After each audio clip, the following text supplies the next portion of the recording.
There are conversations that change your life forever. Not arguments, not fights, just quiet, honest conversations between people who truly love each other. This is one of those stories. Sarah had been nervous for 2 weeks, not because of anything bad, but because the man she loved, Michael, was finally going to meet her parents. They had been together for almost 2 years, and in that time, Sarah had told her parents everything about Michael. His kindness, his patience, the way he made her feel safe. But telling someone about a person is very different from letting them see that person face to face. So, on a warm Friday afternoon, Sarah and Michael boarded a flight from New York to Texas. Sarah held Michael's hand the entire journey. Michael looked out the window and smiled quietly. He understood what this meant to her. When the car pulled up to her parents' home, Sarah's mother was already standing at the door. Before Michael could even say hello, she had walked down the porch steps and pulled Sarah into a long, tight hug. Her father stood just behind, tall, calm, with kind eyes, watching the reunion with a soft smile. Then he extended his hand to Michael. "Welcome, son," he said simply. Those 2 words, "welcome, son," Michael felt something settle inside him. They sat together in the living room. Her mother had prepared food. The house smelled like warmth, like home. Michael introduced himself properly. He told them about his work as an architect in New York. He spoke carefully, respectfully, the way a man does when he knows something important is being observed. Then Sarah's father looked at him and asked gently, "Tell me about your family, Michael, your parents." Michael paused for just a moment. Then he said, "I lost my father 9 years ago, sir. It was a difficult time, but my mother, she kept us together. She is a teacher. She raised me to be responsible, to work hard, and to respect others." The room was quiet for a second. Sarah's father nodded slowly. He didn't say much after that, but his eyes said everything. This was a man who had known loss and had not let it destroy him. That mattered. After the meal, Michael excused himself. He and Sarah had booked a hotel nearby for the 2 days of the visit, and the evening was getting late. But before he left, Sarah's mother held his hands and said, "We are glad you came, Michael, truly." He thanked them, said goodnight to Sarah with a gentle look, one that said, "You'll be okay," and he left. The door closed, and then the house changed. Not in a bad way, but in the way a home changes when it becomes just family again. Her father sat back in his chair. Her mother sat close to Sarah on the sofa, and they began. Her father looked at Sarah for a long moment before he spoke. "My daughter," he began, "you have given us more joy than we can ever express. From the day you were born, you have made this home full of meaning." Sarah smiled, but she could feel something coming, something deeper than a compliment. "You are our only child," he continued. "You grew up well. You studied hard. Today you're a surgeon, a doctor who saves lives. Your mother and I are proud, truly proud." He paused. "But I need you to understand something tonight, something important." He leaned forward slightly. "Marriage is not the same as everything else you have achieved in life." Sarah listened carefully. "In medicine, you study, you practice, you pass your exams, and if you work hard enough, the results follow. But marriage does not work that way. There is no formula, there is no straight line." He looked at her directly. "In marriage, there is pain, there is happiness, there is sadness, sometimes all 3 in the same week, and you must be prepared for that, not frightened by it, prepared." Her mother reached over and held Sarah's hand. "What your father is telling you is not meant to scare you," she said softly. "We are not here to push you away from this decision. Michael seems like a good man, we can see that. But we are your parents," she continued, "and if we do not tell you the truth, who will?" Sarah nodded slowly. Her mother continued, "My dear, the moment you say, 'I do,' that moment something shifts. You are no longer making decisions only for yourself. Your life becomes connected to another person in a way that is both beautiful and demanding." Sarah looked at her mother. "What exactly are you saying, Mummy?" Her mother did not hesitate. "I am saying that as a woman, once you enter that marriage, you must make a choice. Either you fight for control every day and live in tension, or you choose to trust your husband, support his leadership, and build something together. And that," she said, "takes real strength, not weakness, strength." Her father nodded and continued. "Sarah, a home needs direction, and in a family, that direction starts with the man. Now this does not mean he is above you. This does not mean your voice does not matter.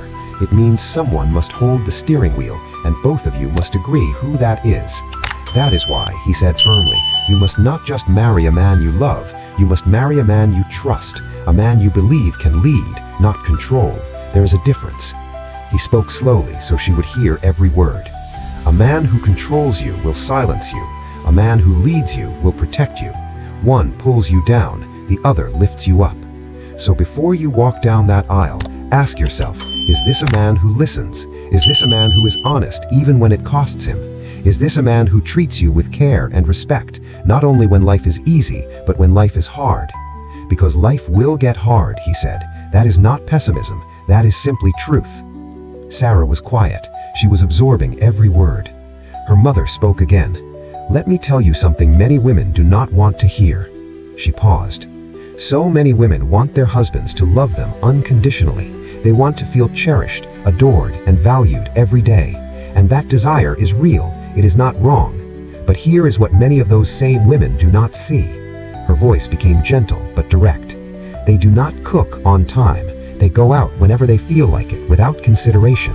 They raise their voices at their husbands in front of children. They disrespect him in private and in public. And then they wonder why he has become distant, why the warmth is gone, why the home feels cold." She shook her head slowly. "You cannot plant thorns and expect roses, my daughter." Sarah felt something land deep inside her. "Mummy," she said carefully, "are you telling me I should become a slave to him?" Her mother almost laughed, but it was a gentle laugh, filled with understanding. "Never," she said firmly, "never, never.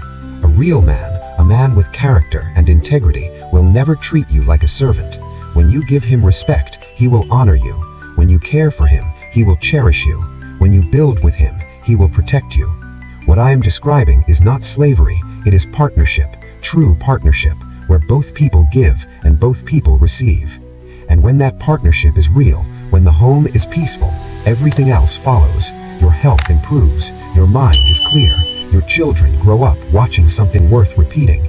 They see how love actually works, not the version in movies, the real version." There was a long, gentle silence in the room. Then her father said something that stayed with Sarah long after that night. "My daughter, no marriage on this earth is perfect. Not your mother's and mine, not anyone's." He looked at her mother for a moment, a look that held years inside it. "We have had difficult seasons, times when we did not understand each other, times when we were both wrong, times when the road felt long and the love felt distant. But we chose to stay," he said. "We chose to work. We chose to forgive. And today I can tell you with everything in me," he paused, "marriage is not perfect, but it is worth it. My dear daughter, listen closely. This is incredibly important, and I need you to hear me. The first argument in marriage is a pivotal moment. How you handle it can shape the entire future of your relationship. Many marriages fall apart in the first 6 months, not because of a lack of love, but because the first disagreement was handled poorly. I want you to be careful. When tensions rise, don't retreat into silence. Yes, emotions can rise high and you might feel hurt or misunderstood, but silence won't solve anything. Speak your truth, but speak with love and respect. Your words should be gentle, not fueled by anger. And always remember that your partner is not your enemy. You're on the same team. And always listen, even when it's hard. Hear his heart, even if his words are wrong. Take the time to understand why he's saying what he's saying. Correct him, but do it with kindness. When the storm has passed, when things have calmed down, and when you can speak without the weight of immediate emotion." And Sarah's mother said, "Marriage is a journey, and the first argument is just a moment that can either tear you apart or bring you closer, depending on how you choose to navigate it. So remember, my daughter, handle it with grace, handle it with love." Michael was sitting at the small desk in his hotel room. He wasn't watching television, he wasn't on his phone, he was writing. He had started a habit years ago, after his father died, of writing down the things he wanted to remember, not as a diary, more like letters to himself. That night he wrote, Met her parents today. Her father shook my hand and called me son. I did not expect that to feel the way it did. I thought about my own father. I thought about what he would have said about Sarah. I think he would have liked her. I think he would have told me, Michael, when you find someone worth protecting, protect them. I hope I am that kind of man. I am going to try. He closed the notebook. He looked at the ceiling, and for the first time in a long time, he felt completely clear about his future. The next morning, Sarah met Michael for breakfast at the hotel. She sat down across from him and looked at him differently. Not more or less in love, just more awake, more aware. Michael noticed immediately. "What happened last night?" he asked. She smiled slowly. "My parents talked to me." "About me?" he asked, a little carefully. "About marriage," she said. He nodded. He waited. She told him everything her parents had shared, not defensively, not as a list of rules, but openly, the way people talk when they finally understand something important. Michael listened without interrupting. When she finished, he was quiet for a moment. Then he said, "Your father is right." Sarah raised an eyebrow. "A man who cannot be trusted should not be leading anyone, and a woman who cannot respect her husband should not expect a peaceful home. It goes both ways." He reached across the table and held her hand. "I am not a perfect man, Sarah. I never will be. But I promise you, I will always listen. I will always try. And when I am wrong, I will say so." She looked at him. "That is all I need," she said. Sarah and Michael got married 11 months later. It was a small wedding, intimate, real. Her father walked her down the aisle. When he placed her hand in Michael's, he whispered something in her ear. Only she heard it. But those who watched closely saw her eyes fill with tears, then a smile that came from somewhere deep, somewhere settled, somewhere sure. Later, someone asked her what her father had said. She thought about it for a moment. Then she answered, "He said, go build something worth coming home to." And they did. Not perfectly, but honestly. And that made all the difference. Counseling advice from the heart for every married couple and every person preparing for marriage. If you are watching this today, I want to speak directly to you. Marriage will ask more of you than you expect. It will reveal parts of you that you did not know existed, some beautiful, some broken. That is not a sign that you chose wrongly. That is simply what genuine closeness does to a person. It shows you who you truly are. To the woman, respect is not weakness.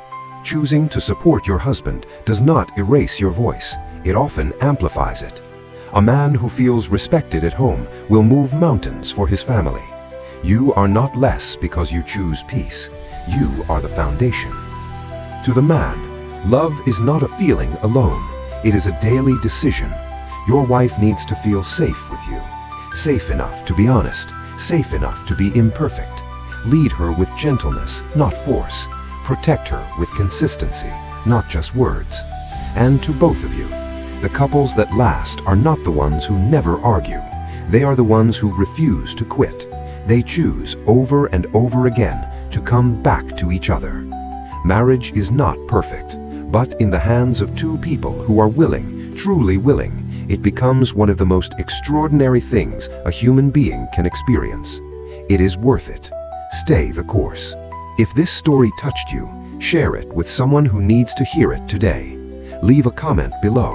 We read every one. And remember, love is not just something you feel, it is something you build. God bless your home.